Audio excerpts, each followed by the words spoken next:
I'm often asked for hammock recommendations, but so much depends on how you primarily use that hammock. What type of hammock user are you?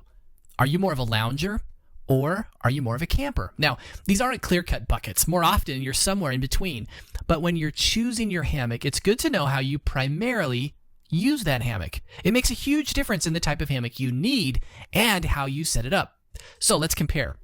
Lounging is probably how most people envision using a hammock. You know, relaxing under a few palm trees, sipping a cool beverage, and enjoying the sound of crashing waves in the distance.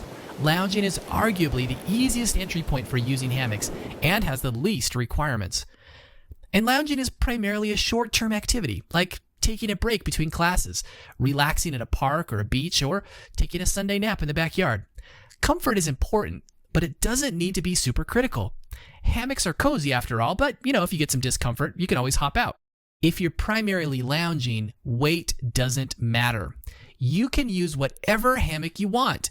Any design, any size, even those with wood or metal spreader bars, pillows, or padding, they can all work, provided it has the appropriate weight capacity. Lounging may only require carrying the gear a short distance, or you may even set it up semi-permanently. Because the lounging is all about hanging out. It's less technical and more recreational. So there's more of a focus on simplicity and ease of use, kind of a true set it and forget it. And to that point, it often doesn't matter so much how you hang the hammock. Tight or loose, low or high, big sag or no sag, as long as you are safely hanging and following the manufacturer's recommendations, then the format, angle, or position of the hammock doesn't matter so much, or even how you sit in the hammock doesn't matter so much, because if it works for you, then it works. And since lounging is more about recreation and relaxing, it's really more of a seasonal activity. Lounging only really requires minimal gear. The hammock, some suspension straps, maybe a carabiner. You're not bringing tarps or bug nets or any of the sleeping gear. It's strictly a fair weather activity.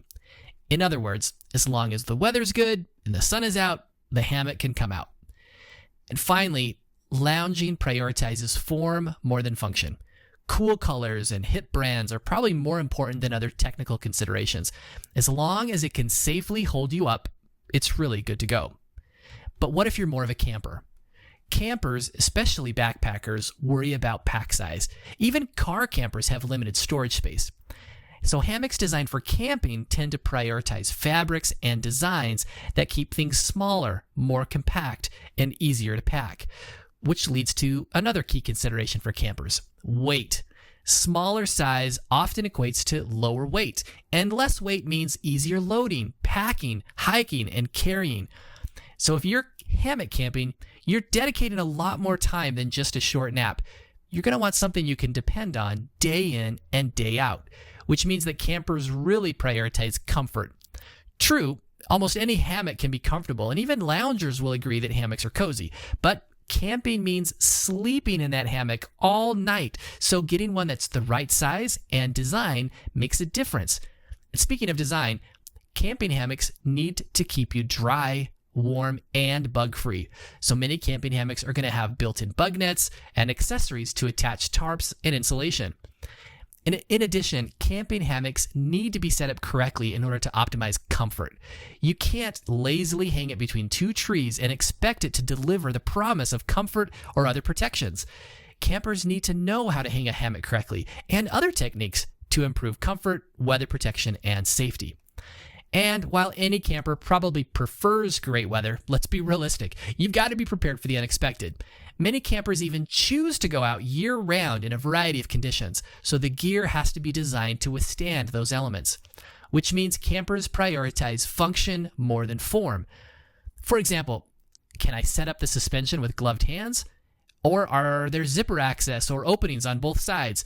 Or are there accessories or pockets for storage while I sleep? So, where on the spectrum are you? What type of hammock camper are you? Now, are there other considerations I missed that you would prioritize? Let me know in the comments, and be sure to like this video and subscribe for more content. Thanks, you guys.